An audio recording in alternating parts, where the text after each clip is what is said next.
In the steel plant context, the blast furnace cannot be shut down. So, it has to run continuously, which means that people will have to work in shifts.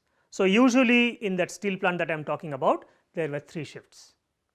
But you have to ensure that when people are finishing their shift, there will be the people from the next shift who is already there, so that the transition and hand holding happens very smoothly.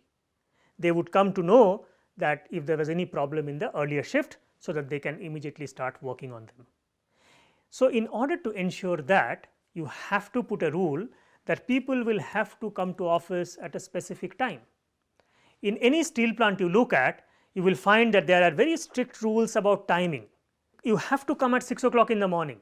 If you do not come at 6 o'clock, probably maximum window given to you is about 15 minutes. If it is beyond 6:15, then half a day's salary is lost. And if you actually come maybe after 1 hour, the entire day's salary is lost, you might as well not come. Because if you are coming late, then the plant supervisor cannot plan his shift activities.